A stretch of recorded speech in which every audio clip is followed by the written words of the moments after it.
Welcome to the On Par podcast from the beautiful Winners Award showroom here in Coconut Creek. I'm your host, Drew D'Alberto. I've got Sean Kicker back in the studio with us. Good to have you back, Sean. It's good to be back. It feels like it's been a while since we've been here. We have a whole lot of stuff to talk about in the world of golf today. A lot. So, PGA Tour, it's now March 18th. This is going to come out this coming Thursday on the 21st. So, topical, obviously, with the PGA Tour. We've had 2.5 months so far. So what are your biggest takeaways right now out of how the tour is going this year? Yeah, we really haven't talked much about PGA Tour in quite a few episodes, and it's been quite an exciting year so far. I mean, where do we start? Let's start with the elephant in the room, Jon Rahm going to LIV, just absolute shocker. I mean, I was shocked. I don't know how you feel about it. It's confusing to me because you've got the PGA Tour and you've got LIV Golf, and they allegedly tried to merge, but we have no idea really where that is in the process at this point. So what does it actually mean for a golfer to leave now that they're merged, sort of, kind of? Yeah, I don't think anybody knows. It's the weirdest thing we've ever seen in this sport. Yeah. Maybe any sport, because there's so much unknown. Rewind back to summer of last year, right? And the big announcement that LIV was going to be merging with the PGA Tour, and they were going to work on collaborative partnerships. That's right. And we all were just scratching our heads. Fast forward, they were talking about having a deal done by the end of 2023. Mm-hmm. Well, and then, lawyers get involved, politics get involved, a bunch of things that have nothing to do with golf intertwine into this now. And, the fans, let's say the casual fans that'll watch some golf on the weekends and play golf as often as they can, like I do, are left kind of just staring at it going, okay, well, what does all this mean? Yeah, what does all this mean? And, somebody that I know that really likes LIV, you know how I stand on LIV. I can't you just haven't watched it. You don't care. You're ambivalent. Well, indifferent, if you will. I don't enjoy it. Okay. I don't know why I don't enjoy it. Maybe because I'm such a traditionalist, but there's lots of people that do enjoy it, but I don't. And I've given it its fair share. Mm-hmm. I've tried to watch it, but I would rather watch reruns of something else rather than watch a live LIV Golf event. So, Rahm is now with LIV Golf, but he can still play in all the PGA Tour stuff, so he has the best of both worlds. I don't know if that's the truth. I don't know how that works. Because they're not stopping him anymore, right? I mean, the LIV guys can play in PGA, they're not. They're not doing that. No. Okay. So he just took the money and said, screw it, I'm doing what those other guys did because the PGA Tour said that LIV was the worst thing in the world, and then they did this merger. So it's kind of, what do you do if you're a player? It's basically out of your control, and they told you one thing and did another, so take the money and that's it. Yeah, I mean, from a player's perspective, if I was a player, okay, and John Daly said this himself, he says, dude, if I was offered to go to LIV in my playing career, if LIV was around, I would have gone there. Mm-hmm.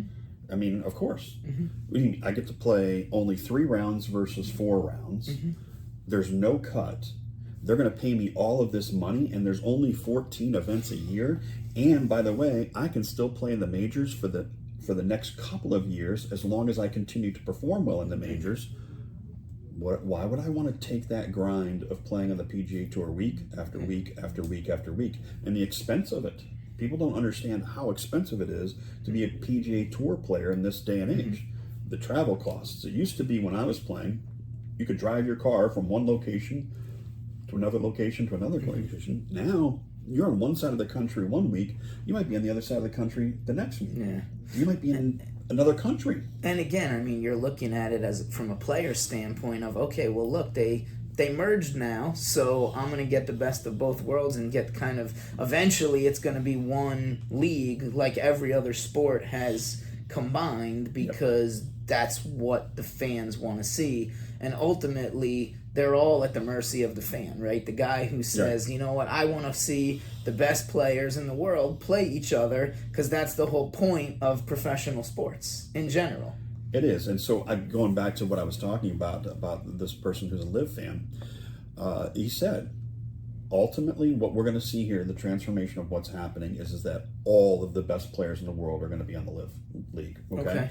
And everyone else, the PGA Tour, is now going to become the proving ground to be able to get into the LIV Golf League. So it's crazy now. The PGA is going to be like the minor leagues eventually, if that happens. I still don't know. And here's the thing, all right? And I didn't look this up. We should look this up. The TV ratings. Number one, there's no corporate sponsors paying for LIV to be on television, right? All right. They're not generating any money, and I understand they don't need to generate any money when they have almost $1 trillion fund. However, and I've said this many times before, people with money aren't in the business of losing money. You know what I mean? All right. Unless there's some sort of end game to this, but even then, if they don't achieve what their end game is, it'll all go away in the blink of an eye at some point in time, and no one's going to know about it until it's over. So, do I think that's going to happen? I don't know. I think if the PGA Tour was yeah, I'm not going to say that. Well, so back to Rahm for a second. Yep. It's almost a no-brainer that he did this. They threw so much money at him that it was impossible for him to say no. Especially the timing was perfect because now he's not a villain for leaving like the first guys were. Like Koepka was a villain. Oh God, Phil Mickelson. Mickelson was crucified in the media, right? I mean, now Rahm wins because he's still the good guy, right? Like we like to root for Rahm because he's funny, he's entertaining, he's in interviews joking around, he's out there having fun. Like you can't help but want to root for the guy. Even though he's not a United States player and we all like to root for the USA guys, like I would go as far to say Rahm's my favorite guy to root for on the tour that is not from the United States. You bring up a great point, okay? Like, go back a previous generation of when I was younger on the PGA Tour, and there really was a European tour. And that really doesn't exist. All the best international players are now on the PGA Tour. Well, except for now some of them are on. But I remember the days of people rooting against Nick Faldo. Sure. Rooting against Seve Ballesteros.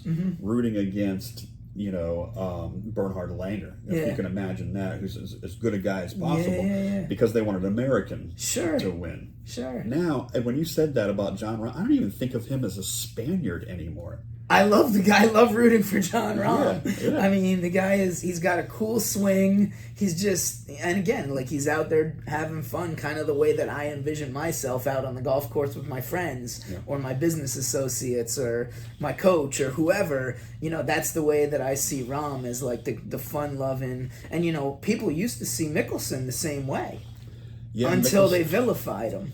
Mickelson's had controversy back and forth between being the really good guy and the gambleaholic and all the other stuff. All of these things.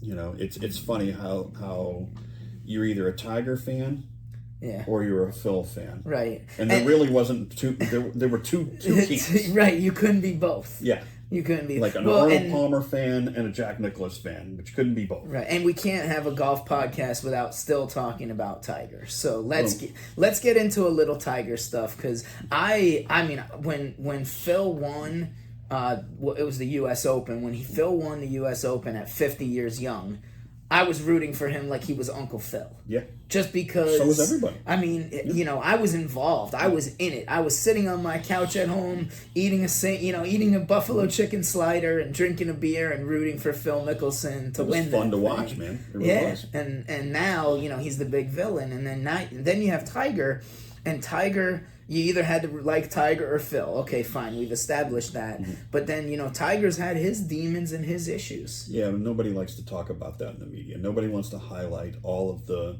bad parts of Tiger. They have to glorify Tiger because they put all their eggs in that basket, made him God, for lack of a better word. And it worked, right? I mean, people watched golf. If Tiger was in it, and if he wasn't playing that weekend, people didn't watch golf. Yeah. I mean, we know the numbers. We've seen it. No doubt. But they shot themselves in the foot by doing that for so long, and they still keep doing it. Mm-hmm. Instead of taking and highlighting the amazing talents that they currently have on the tour, is they're still wanting to push Tiger, wanting to push Tiger, and we saw what happened when he played in Riviera. You know, he had to withdraw. He withdrew from the Masters, and you know, I just think that all of the injuries, which I believe are because of certain substances that have gone in his body over the years. Okay? Nobody wants to talk about that in the media. Nobody wants to talk about them, even though it's documented. But he's untouchable when it comes to that kind of stuff. So who does the torch... And it takes a toll on his body. So who, I mean, and the NBA did the same thing with Jordan.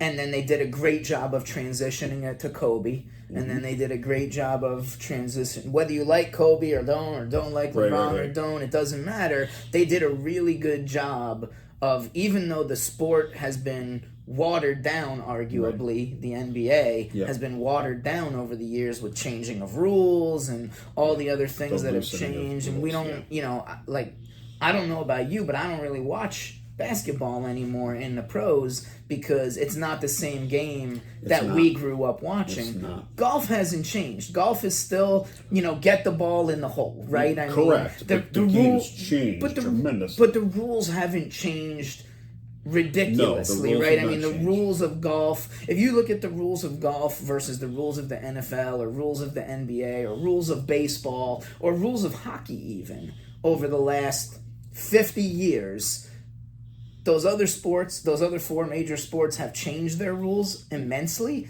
and golf hasn't.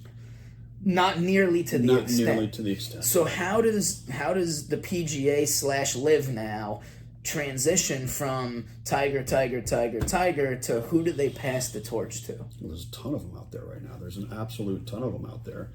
I mean, you got Rahm, you got Scheffler, you got DeChambeau had his run. You've got a few other guys. No one's dominating like Tiger dominated or like Jack dominated before that. No, it just they were transcendent athletes that were more mentally tough and were absolute winners. And the guy that I see in today's PGA Tour that's starting to show that now, who knows how long it'll last, right? Because Rory was that guy, right? Sure. And then he was that guy. And then he wasn't. And Jason Day was that guy. And then he wasn't. And so they're all still there. They're all making a tremendous living. And maybe that is the answer. Is they're all so comfortable. As opposed to when Jack was playing, when, you know, his first paycheck, I think, was $63.63. Like, insane. So I think part of it might be that there's that comfort level, but there's also just so much competition. I went to the last couple of PGA Tour qualifiers. There was one at Weston Hills for the Argentinian Open, which is a Latino American tour. And there was 160 players on both courses, the tour course and the players course. And on the tour course, 63 didn't get you in. It got you into a playoff. There were 3 guys from the back tees at the tour course at Weston Hills that shot 63. One guy that shot 63 got eliminated in the playoff. That's low. That's insane. 9 under. And then on the players course, which is where I was, a guy shot 63, and then 4 or 5 guys had to play off at 65. And you watch them hit the ball, you can't tell one from another. They're all clones. They're all bombers. They're all hitting at 300 to 340 yards off the tee, which is unfathomable. Yeah. And to your point, anyone can win, right? We saw it with Nick Dunlap. First amateur since 1991. Yeah, but keep your eye on that kid, all right? That's what I was going to say is like maybe just maybe, because we all want that next dominant player, right? So maybe just maybe a Nick Dunlap comes out of nowhere and wins a lot. I mean, I would almost guarantee it, Drew, because any PGA Tour event that an amateur is winning, that kid's got some stones, that kid's got what it takes, and it is not easy to win on the PGA Tour. Look at yesterday. I was going to save this for later when we started talking about the Players' Championship and how exciting it was. And you look at the stats of a guy like Xander Schauffele, amazing golfer, amazing player, but he's been in the final round. He's been in the final pairing of, I think, something like 16 times. You know how many times he's won? How many? Well, yesterday didn't add to his total. I can tell you that right now. Two. Yeah. All right. So there's something to be said about the guy that can't get it done. There's lots of guys out there that just aren't winners, and this is what separated Jack and Tiger from the rest. They were going to win. No matter what, they were winning. And other guys, they knew that other guys were going to lose. Okay. Period. Okay. Fair enough. So, then we get into, like you said, you're not that big a fan at all of the LIV, the format, the way it works. That leads me right into talking about the waste management craziness. Yeah. Because that is your least favorite PGA event, I would say, from knowing Yeah, other than LIV Golf, I think that's your least favorite. What show that goes on out there in Arizona every single... The poopy show. Yes. Let's say, to be, safe with the words. But, so, yeah, I mean, this year... The arrests got out of control. They stopped alcohol sales. Yep. The fraternity/sorority party, dried up real quick. Well, that's what we're seeing. Hey, it's all fun and games. It's all great until it gets out of control, and it reached that point finally, where the frustration from the players in the event, and so you saw a guy like Billy Horschel, who just lashed out at somebody that was just being overly rude. Yeah, they're just behave yourself. Yeah. My goodness, I love going to the Masters because everyone's on their best behavior. They can be exciting. They can be excited. They can have fun, but they're not disrespectful. They're not rude. They're not drunk, because you're going to find yourself out of there, and you're never going to be back ever again. So what do they do to prevent that next year? Because they have to tone it down a little bit, right? You don't want people getting arrested and all kinds of craziness. And I know no press is bad press, but they got bad press. They did. They finally did, where they've been glorifying this event over and over and over again with the throwing the bottles it's out. A party. On the thing. It's not a golf event. It's a party. Sure. Right. Well, now LIV can be the party. Right.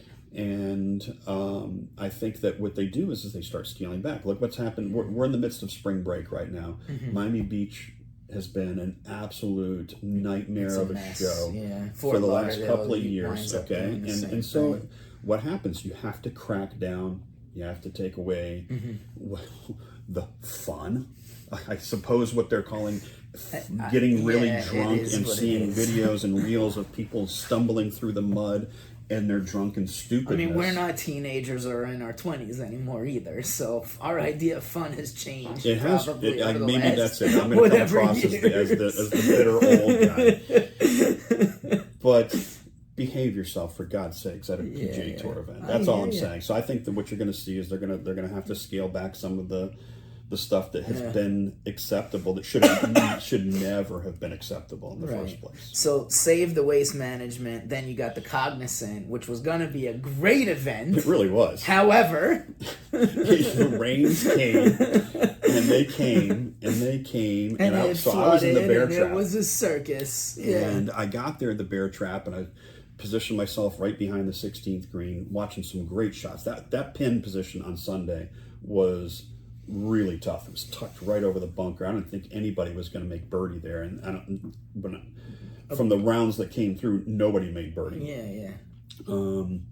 Because I mean, you're that hole. You got a downhill, side hill 6-iron in your hand that you got to hit high up over a bunker and stop it quick. Tough shot. Easier said than done with the greens rolling at a 75. Yes, mere mortals aren't doing it.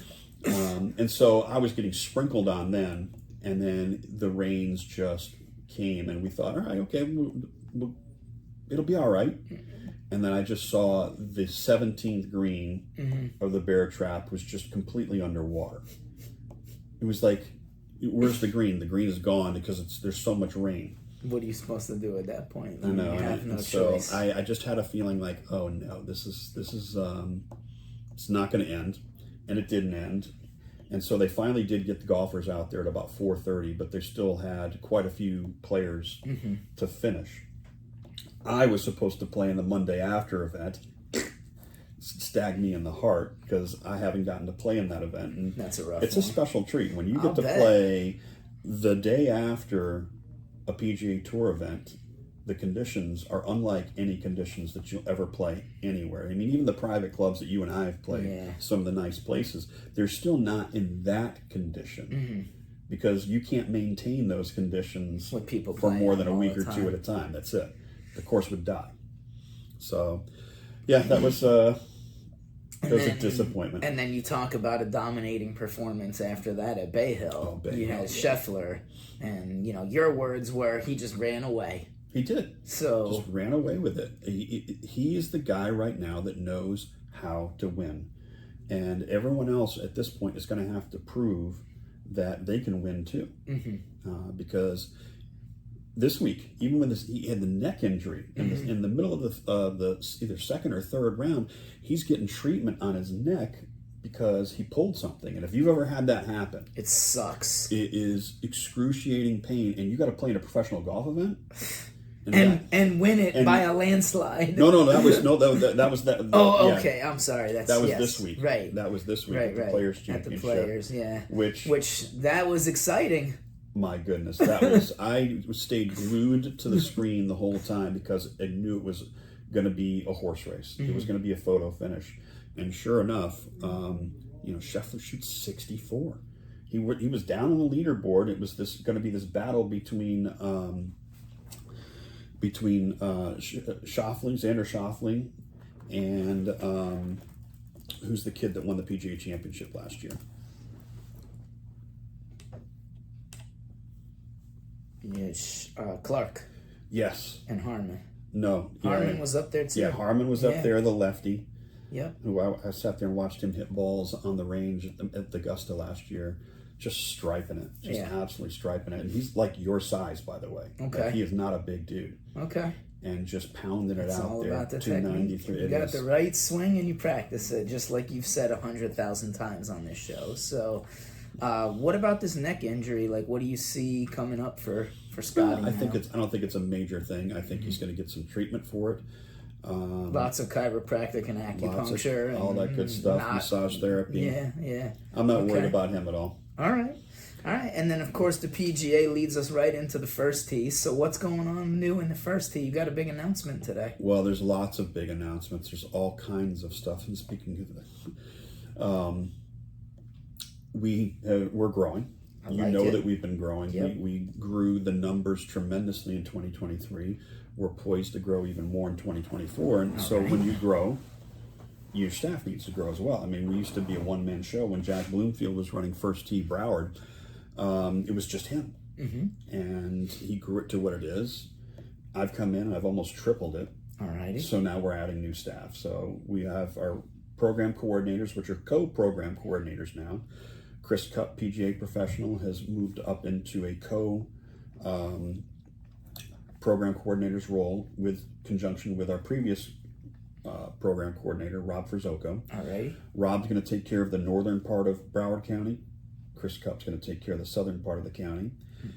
And I have added what I call our new rock star to the team, the Assistant Director of Operations and Business Development, Anya Holston, who comes to us previously from Spirit Airlines. We're very excited about having her on board and the potential for growth. Awesome. And then anything coming up that we need to be aware of for First Tee for events? There are a few things. The Par 3 Corporate Challenge is gonna be up. That's an invitation only. Yes, sir. Usually it's executives that play in that. It's just a 9-hole event. Yep. 36 players total, 9 teams, and that'll be on Tuesday, May 7th. Okay. At the Coral Ridge Country Club. Yep. And it's always a blast. I love it. I played in it last year with Chris and his brother from Steady Returns. He's in again this year. He's committed. We had an absolute blast out there at Coral Ridge. So also where we did the 100-hole challenge and almost cooked to death out there that day, like the hottest day in Florida ever. But that'll be coming up again this summer too. It will be. Stay tuned for more information on the 100-hole challenge. Yeah. So last things last, I want to just mention on April 28th and 9th, we've got the Chiara Family Foundation. We've got the dinner coming up on the 28th at Broken Sound's brand new clubhouse where they hold the Timber Tech Championship. Yep. And then if you're lucky enough to get it before it sells out, you can go to the onparpodcast.com website. But there's going to be golf at the old course at Broken Sound, another course that you can't really usually get on. Have you played there before? I have not. I walked it with Nick, my son Nick, when we went to the Timber Tech this year. But no, I have not played. I will be playing it on April 29th. It is a very special treat. Yeah. We play our tournament at Royal Palm. Mm-hmm. Royal Palm's awesome. Royal Palm is awesome. I played in it a couple years ago. That was fantastic. I think, in my opinion, Broken Sound, the old course of Broken Sound is even... It's the real deal. I think so. All right. I think so. You're going to really enjoy it. I can't wait. I'm so pumped. And I did not make it. You went to the dinner last year. I did. I did not make it to the dinner, but this year, Crystal... That was at the Polo Club last year. Yeah, Crystal already got her dress, so I'm definitely going to the dinner. So I'm good to go there. But... other than that, I think, we'll save the rest for the next episode. Sounds good. From Sean Kicker, the coach, and I'm Drew D'Alberto from the Winners Award Group Showroom, and we'll catch you next Thursday with another episode. Thanks for listening.